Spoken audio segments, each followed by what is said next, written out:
Welcome to the Exercising Depression podcast and YouTube channel. My name is Claire, your host, and today we're going to be talking about, well, me. A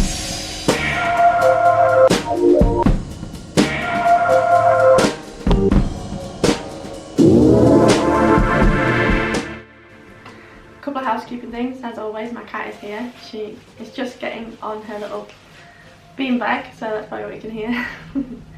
She always has to be in here with me, otherwise she starts howling at the door, which is fine because she's mostly not a pain. But anyway, so a couple of things. The road outside seems to be really busy today for some reason. I'm not quite sure why.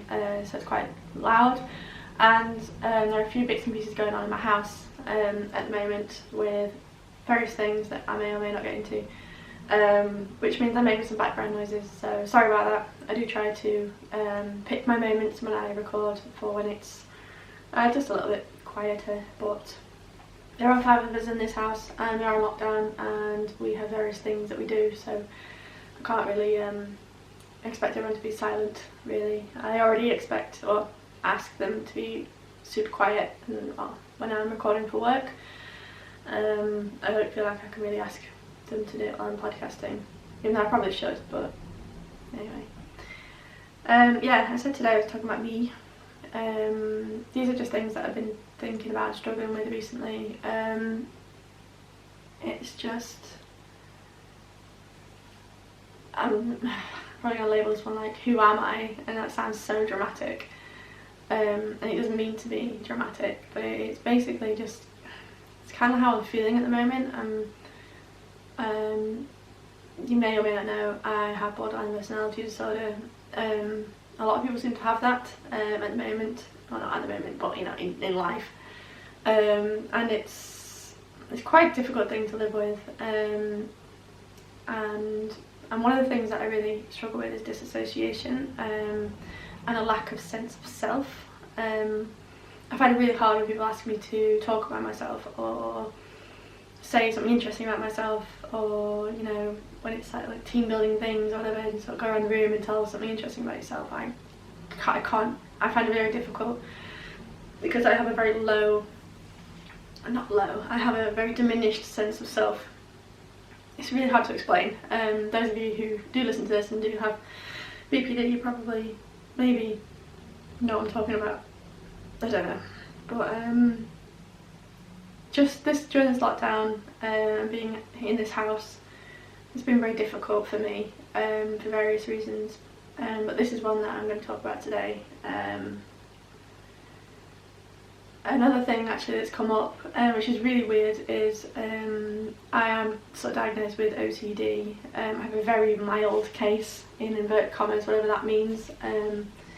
Basically, it's not an all-consuming part of my mental illness. It's a part of me that I very much keep in check and is very much controlled with a mixture of my medication, therapy, and so being a bit more self-aware. I know that goes against what I just said, but being self-aware and having a sense of self, I think, are different. Hopefully I can explain that a bit further today. But my OCD seems to have kicked up a notch, and it's less controlled and it's more invasive at the moment, and I don't really know, I can't really remember how to deal with it on a day-to-day basis, so I'm just trying to figure that out. And like I said, it's not like huge, it's not like it's definitely not like it is in films and TV and OCD and all that, because that's most of the time that's completely wrong anyway. But it's those sort of intrusive thoughts and having things having to be in an order, and if it's not in that order or things aren't done in that way, I get very stressed and distressed, and I can be quite snippy and snappy, especially with my husband. I don't know why this has come up, and I don't know what really to do about it, but I'm just going to have to sort of keep my eye on it and see what I can do about it. I struggle with intrusive thoughts anyway. It's just part of, I don't know if it's BPD or it's just part of who I am, but intrusive thoughts are something I deal with on a very regular basis. It's also a great facet of OCD. Cat's looking at me very lovingly there. I don't know. But yeah, so that's something that's come up, is my OCD seems to have decided to be a bit of a bigger part of my life. I guess we'll just see what comes of that. My blog post for this is I'm not really talking about this because I don't really want to. So my blog post is actually a bit of a fun one this week. It's about this 30-day music challenge, 30-day music challenge that I'm doing on Instagram, and yeah, I'm sort of doing that. Go check it out. It's quite fun. This week, well, I was going to be talking about something else actually, and doing a blog post about it. But I've been writing the blog post for about 5 days now, and it's something that's very personal and something that's very painful for me. And I just want the blog post and the podcast episode to be as good as I want it to be.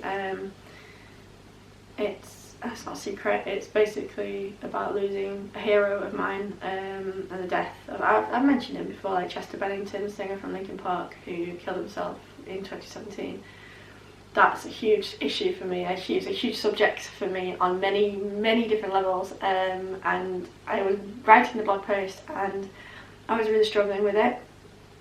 And I thought to myself, well, I'll do the podcast episode and then that'll give me stuff to write about. And then I just thought, I really don't feel up to talking about that at the moment. It is coming, and it will be a biggie, and I might get upset, and I probably will get very upset, but it is coming. I'm having to put a lot of work into it because it's such a big deal for me, and there's so many levels to it. So yes, I guess we'll just get on with this one. Like I said, I entitled this one "Who Am I?" and I'm really struggling with feeling myself at the moment, and I think, I don't know, but it's because I'm stuck in this house, and as lovely as my house is, it's beautiful, it's my dream home, and obviously the people I live with my husband, who I love dearly, obviously, and then there's my mother and father-in-law and my sister-in-law, who are also lovely, of course, but being stuck in this house, I feel quite alone, which I know I shouldn't because I do have my husband here,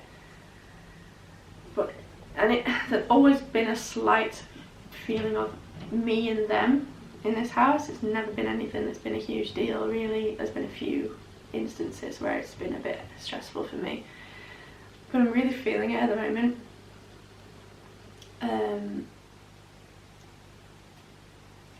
I'm losing the thoughts of who I am, and it's very, I don't really know what it is. It's upsetting enough that I'm feeling miserable all the time at the moment.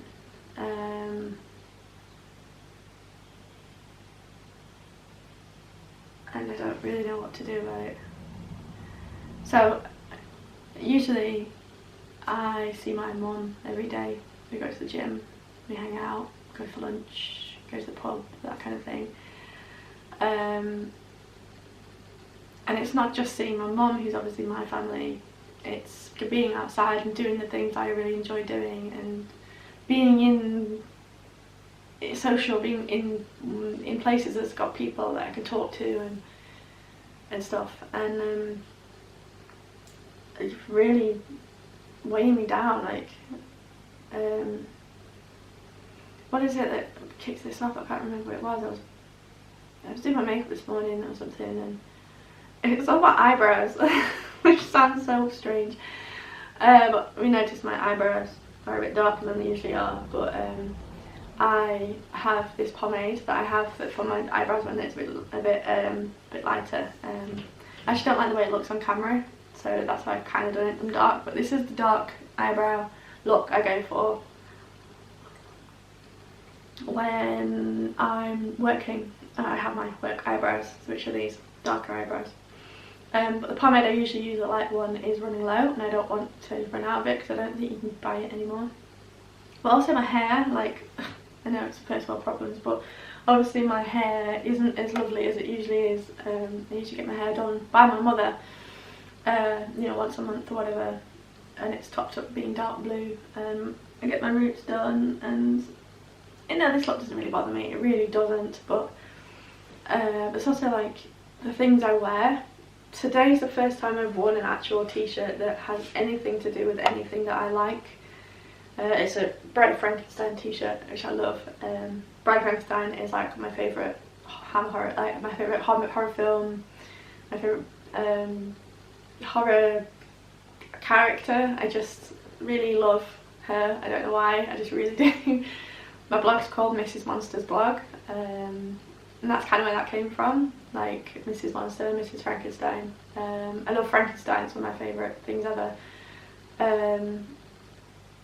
And when I got my blog, when I first started my blog, I thought, oh, Mrs. Monster, Frankenstein's monster, he was misunderstood and stigmatised, but totally harmless, mostly.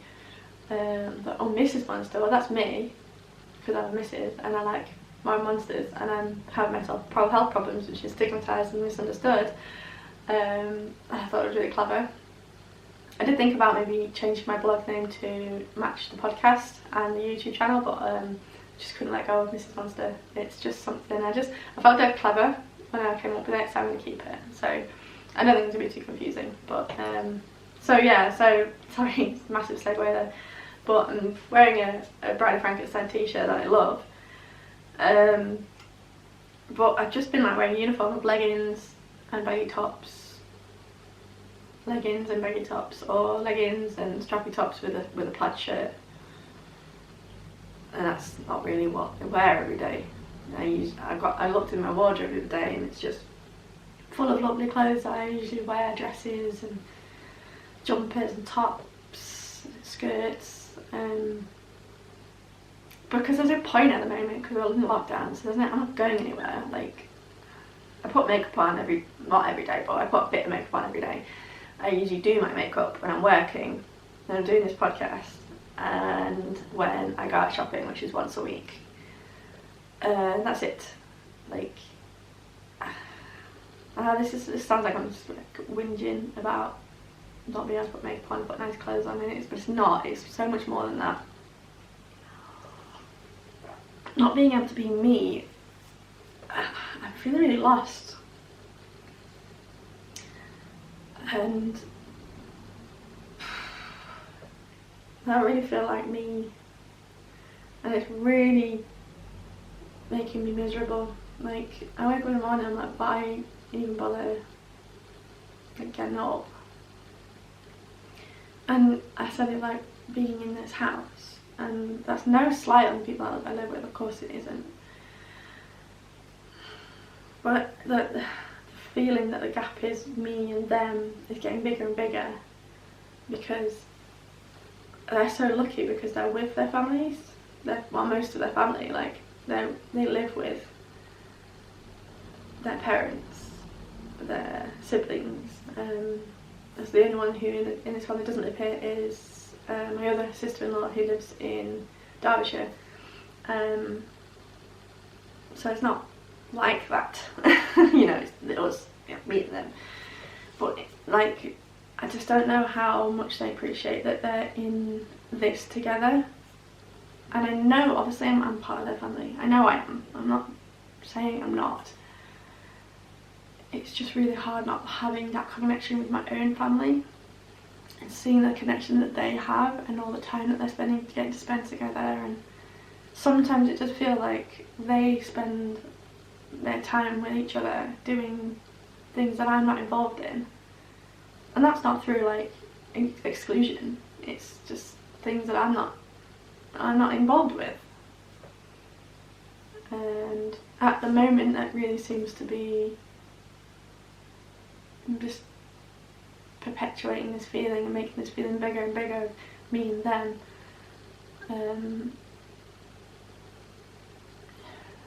And I am part of this family, of course I am. I'm not saying I'm not a part of this family. I genuinely, absolutely am part of this family.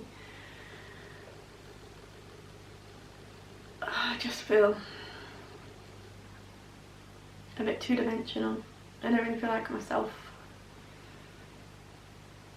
I feel a bit lost. Oh god, I sound like I'm really whinging about something so stupid. And this morning when I was like putting my makeup on and stuff, I was like, yeah, I'll talk about that. I did have a video call with my mum actually just before this, so that's probably put me in a better mood. I have video calls most days with my mum. We have a coffee and a catch up on WhatsApp, and it's lovely, and it just is so nice to talk to somebody that isn't in this house. But it makes me miss her so much. Like,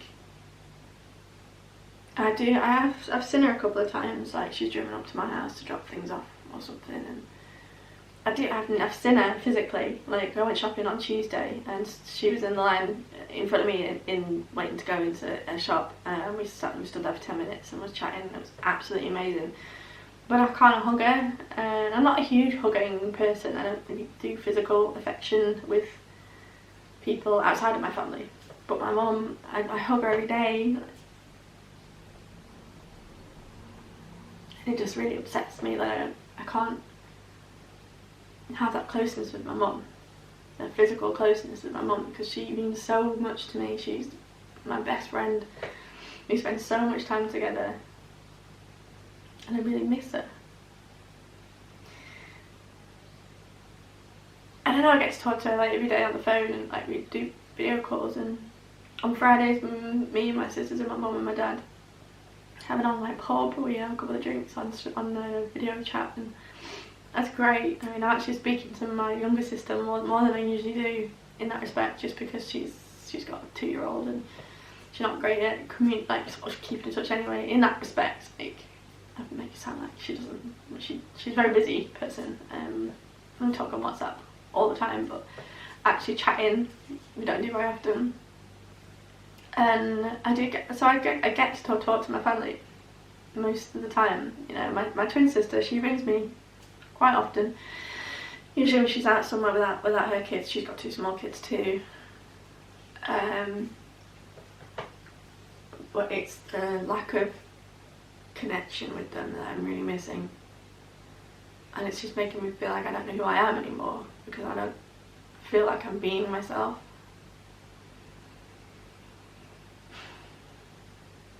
This had so much more direction when I sat down to do this. I'm really sorry, it's a bit rambly and a bit weird.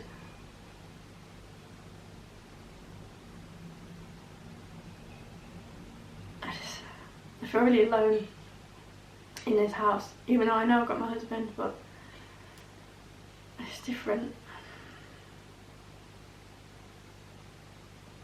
I'm not going to go into that, obviously, my marriage and stuff, because it's nobody's business but my own. But a great marriage, I do. I'm just saying, it's a fantastic marriage.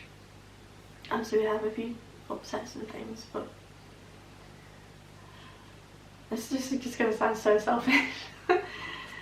But like, none of them listen to this anyway. My sister-in-law, I think, does. So hi. She'll be a guest soon, very soon, actually, hopefully, if she's able.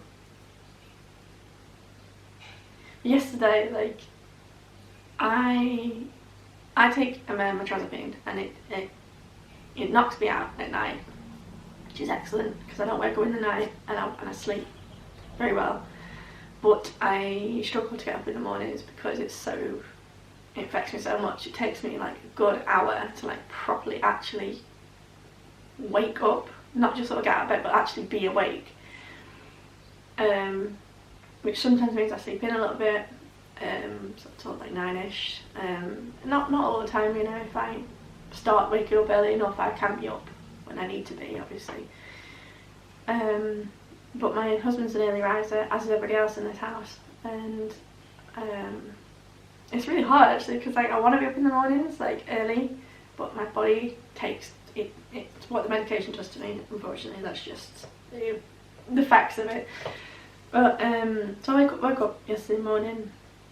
I was up and about by 9, half 9ish, and I've come home. My husband anywhere. Not that he needs to be up by my side the whole time, obviously, but I had absolutely no idea where he was, which is fine. I just sort of got on with my morning. I had a meeting at 11 with work, a Zoom meeting, which I had. Oh, I wish I hadn't started the story because it makes me out to be such a cow.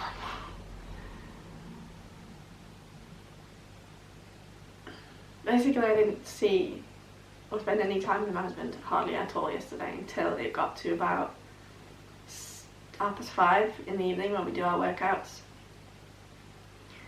And he'd spent almost all this time with other members of the household, which he's allowed to do. Oh God, why did I start this story? I feel like such an idiot. And I just had this massive feeling of feeling left out. And it's just so stupid. I need to grow up, don't I? And then in the evening, privacy is a huge deal for me in this house, and it's not always honoured. It goes through phases, and it really riles me up and it really upsets me that our privacy gets disturbed, and people don't really seem to care. But our evenings are very precious to me. We sit and we have our tea, and then we'll go wash up, and then we'll watch something. My husband and I don't really sort of sit in front of the TV, as it were. Often it's only in the evenings, like, you know, like a lot of people. But we'll sit and watch something and we'll enjoy it. That's what we do, you know. And sometimes I'll say, oh, you can watch something you want. I'm quite happy reading. Or if he wants to play FIFA, again, happy sitting there reading, just spending the time with him. But most of the time we watch something together that we both like, and we've been watching the Harry Potter films. We both love Harry Potter, and there's also other things we've been watching that we both really enjoy. And I don't know, it was just like, he's been watching something that I find pretty boring.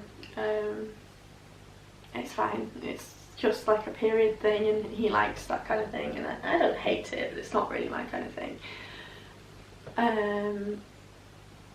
Anyway, I sat down and he was like, oh, do you mind if I put so and so on? And I was like, oh, sure, okay. Like, I thought we were going to watch something together. He said, no, I don't have to. I said, no, it's fine. And I kind of felt like because he knew I didn't like it. If it sounds so stupid, and I'm really mad at myself for actually even talking about this, but like, it's kind of like he chose that over spending time with me, because it was about 9:15, something like that, and I was like, and usually if he was watching something, I'll sit and read, but I really just didn't want to sit there and not watch something with him. I wanted to sit there and watch something with him. So I just sort of got up and grabbed my blanket and said, I got my pyjamas on, and then sort of said, okay, good night. And it was about 9:30, and he said, okay, good night, and I went to bed to read. And it really annoyed me, and it really upset me, not upset me, but it really did annoy me a little bit that he was okay with just not spending the evening with me. And I know I should have said something, I should grow up, but I don't know. So I sat in bed and read for a couple of hours. I don't know, I just felt a bit put out, because that day I barely spent I didn't spend any time with him except exercising, and that doesn't exactly count, does it? I guess. And oh God, I sound so stupid, like he's not allowed to spend every waking minute with me. It's not that at all, it's really not. These feelings at the moment are just, they're so huge for me at the moment, and it kind of in my head cemented that for me, like, oh, I am apart from your family. It is me and you, me and them. It's just stupid, I know, but once I get something in my head, it can't stop, and then that's.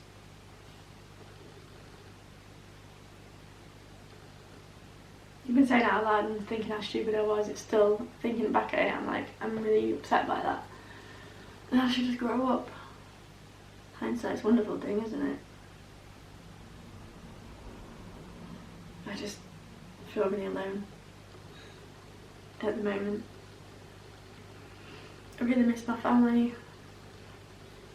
I'm not even 10% of the person I usually am, I don't think.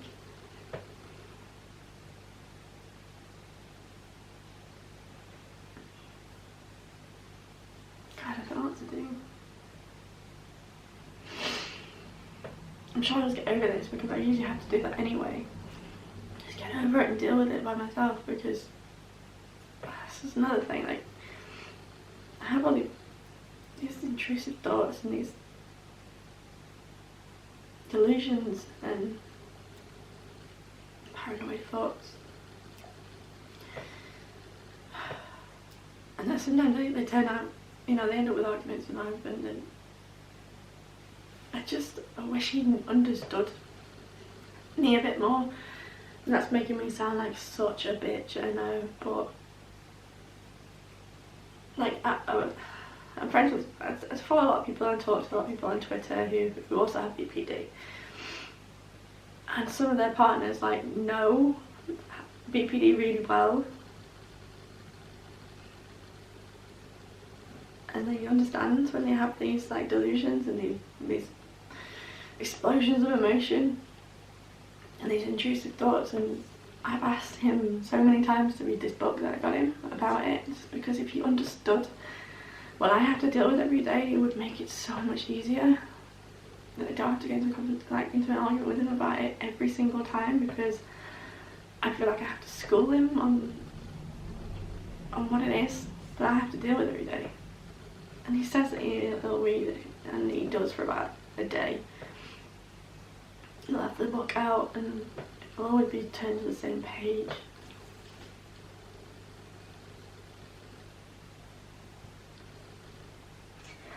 God, I'm getting upset. I just really feel like I need an ally at the moment.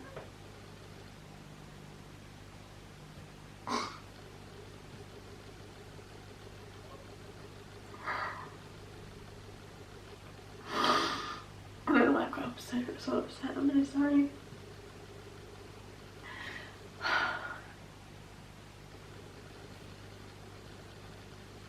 Just feel me alone.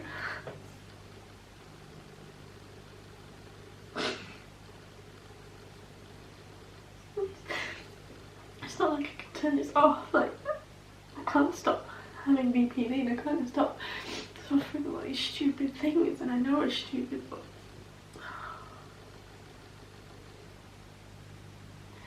I don't know what to do.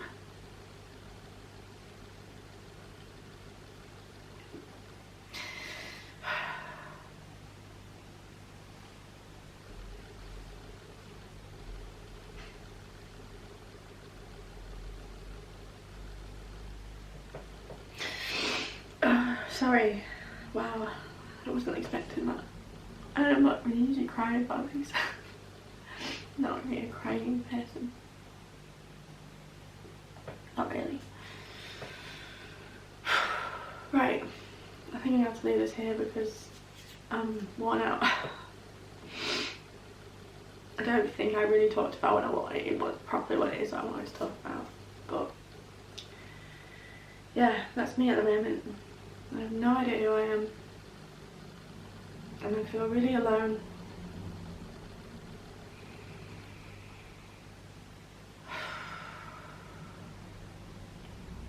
Thanks for listening and watching, guys. I'm sorry I got upset. The blog posts can be really fun though, so I'm going to go carry on doing that now, and it should be up tomorrow. Well, today, sorry, when it's up, so Friday. It will be up with this. If anyone does want to get in contact with me, if they want to talk to me, if you're by yourself and you're alone and you need someone to talk to, please get in contact with me, because I will always talk to people. I'll leave all of the links in the description box, my email address, how you can get in contact with me on social media and stuff. I did find that review, I just don't have it with me at the moment, so I definitely will read it at the very beginning of the next episode. I will read that lovely review I got from someone, because like I said, I found it and I saved it, so I definitely have it. If you did like this podcast, I would really appreciate if anybody could give me a review, 5-star review if you can, if you feel it's deserving, because it makes me more discoverable for people, so more people can find this podcast. YouTube channel, if you guys could like and subscribe and comment and just, you know, share if you want. I can see my battery is about to go on my camera, so I'll go. Thanks again for listening and watching, and I will see you in the next episode. Bye guys, I hope you're staying safe.